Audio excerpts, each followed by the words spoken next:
held hostage by a chicken. Good afternoon from the cottage farmstead. I'm Rebecca, and my husband Nathan, the other half of the Two Old Souls, is busy at Growing Green Family Farms, working on getting as much as the harvest done today, as we're expecting Tropical Storm Fred to show up sometime overnight and into tomorrow. I conveniently had the day off, so I've taken care of things here at the home front. And one thing that we were planning on doing together this evening is shelling some of our popcorn that we harvested about a week ago at this point. We've been letting it dry. One of the things that we're looking for is once it's fully dry, like when it's dried on the when it's dried on the stalk, you'll see the husk is dry, but there's still a little bit of green life left in it, and the kernels on it are still on there pretty hard. But what we're looking for when we're ready to shell them is we want these kernels to be loose. I'll have to get you a close-up of what that looks like. See that? It's kind of like a loose tooth. You want it looser. You don't want it so hard that you can't get it off. You want to be able to get it off with your finger, even if you're going to be using it with like a machine corn sheller. It just makes your life a whole lot easier if they're loose. And especially if you're going to be hand shelling your popcorn your first year, you want them to be kind of like loose teeth on the cob. Since they are predicting thunderstorms to start arriving around the dinner hour here, I wasn't going to be guaranteed to have beautiful lighting when we're going to be shelling, so I figured I'd take advantage of a little bit of daylight we had in the afternoon to show you some of the beautiful colors that we have on our cobs. Most of them are out in the garage, so we'll take a walk out there in a minute to go take a look at the other beautiful colors, especially the ones that we're choosing for seed corn, as I know it got a little bit dark in our last video when we were looking at the corn that we were selecting. So let's take a trip outside and take a look at some of our popcorn before we shell it later this evening. But in order to get to the garage, we're gonna have to bribe these ladies with some scratch corn.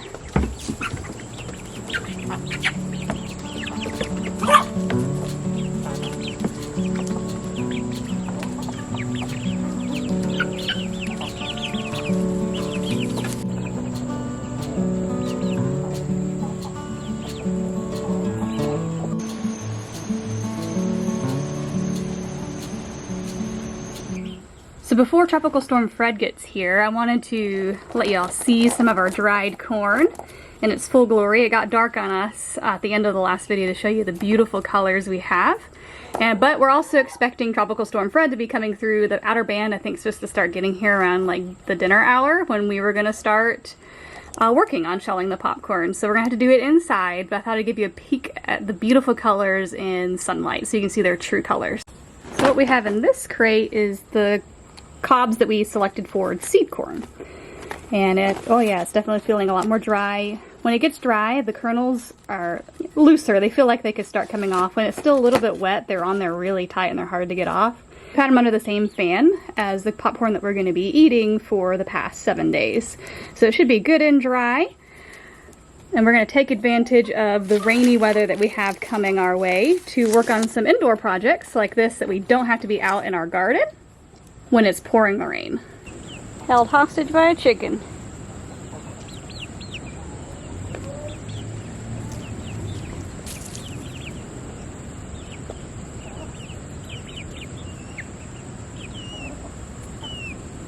Alright, so I have the chickens distracted with some scratch corn over by the garage. So we'll see how long I can film before they show up and start sticking their little beaks over here. So this is the corn that I showed you just a minute ago that was our seed corn. And you can see as it dries, the colors are a little bit more muted than when you first open them up. But even some of these that have some of the glassy gem characteristics in it, they're still beautiful colors. I'm especially fond of this fall color one.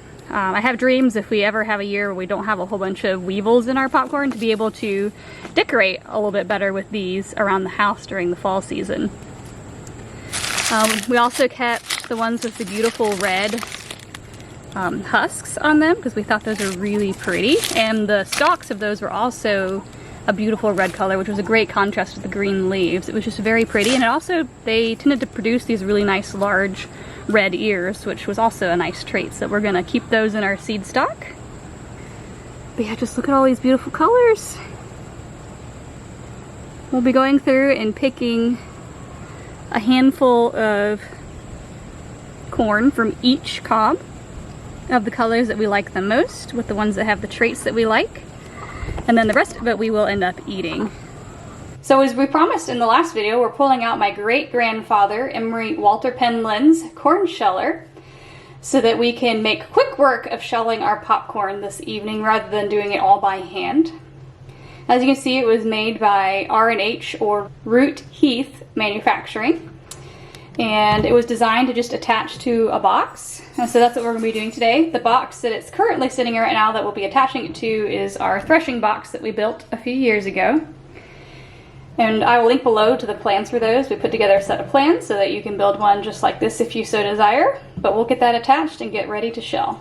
So with how this mechanism works, the corn cob drops down here, the teeth grind the corn off, and picks the corn cob back off and shoots it off up in this chute right here. So we like to have that off at the side so that the cobs don't end up down in the millings. So here, I'm just using a bolt. I'll go ahead and just attach it right here.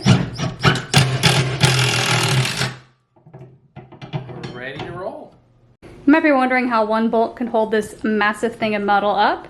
It actually has these counterbalances right here, so that bolt is just holding it in place, and then this is actually holding the weight of the sheller. And so we don't get boo-boos, we're gonna cover up the spike. So here's our two baskets. We have our seed corn over here on the left and the regular popcorn on the right. We're gonna start with the bulk of the popcorn just so we can get it in the freezer quicker, because we did deal with a lot of weevils last year and we want to make sure that we don't have that same problem this year. So we're going to do the bulk of it first, get it out of the thresher, and then focus on our seed corn. So here we go.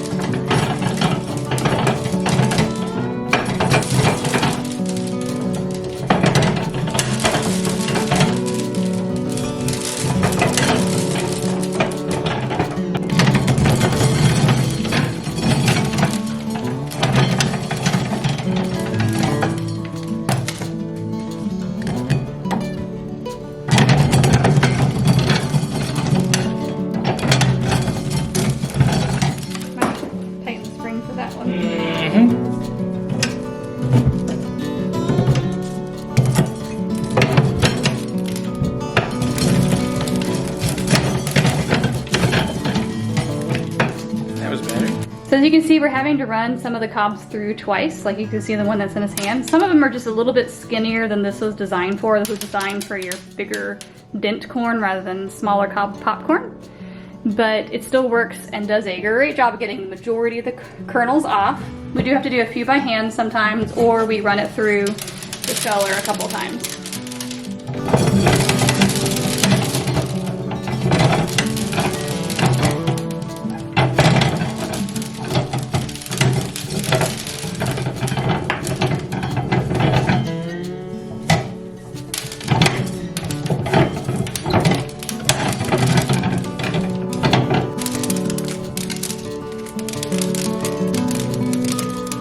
We have to hand shell some of them. It's not too big of a deal because they are loosened up after we run them through once or twice.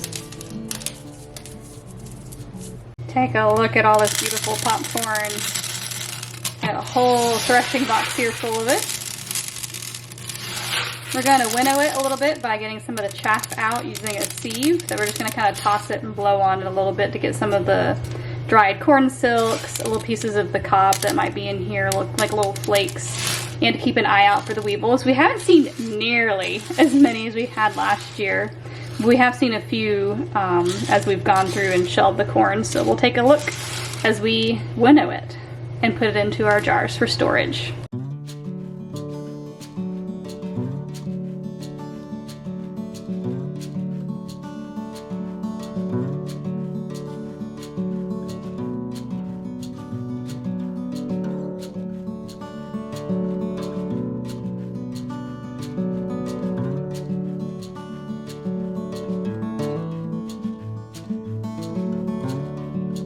So right there, our little nemesis, you see that little weevil going through? Ooh.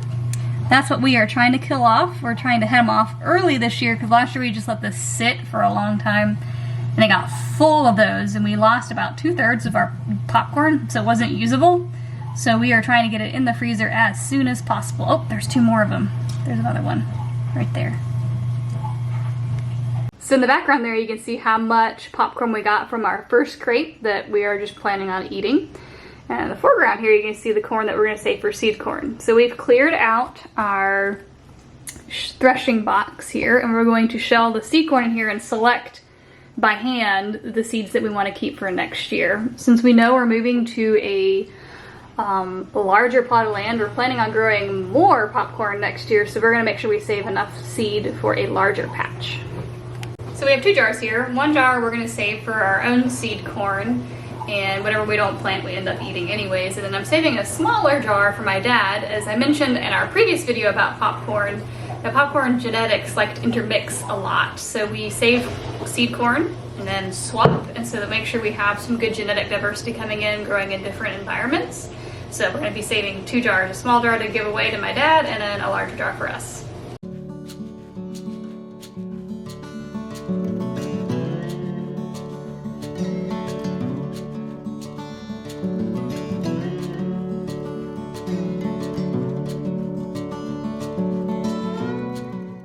So with Farmer Nathan's help this evening, we were able to get 2 gallons worth of popcorn for eating. We have them here. We ran out of half-gallon jars, so we had to start using quart jars. So we have a lot of jars that are going to stick in our pantry. But first, we're going to put these in our freezer for 48 to 72 hours to kill some of those little weevils that I showed you earlier in the threshing box. As I mentioned last year, we lost a significant amount of our popcorn to those weevils. And what they do is they burrow into the popcorn. They lay eggs in there, they hatch, they eat through it. And so what happened for us is like we would have this whole quart jar of popcorn, but we probably were only able to pop about 1/3 of it because it was just so full of holes. And so it's just not very useful. So we're going to pop these in the freezer earlier, and hopefully we have a lot more usable popcorn this year than we did last year, even though we harvested a little bit less this year than we did the year before. But next year we are very excited to have extra seed corn for us to plant on our future homestead and have even more fruitful and bountiful crop. Hope you enjoyed seeing all the different colors of the rainbow of the popcorn and seeing my great-grandfather's antique corn sheller in action. Catch you next time.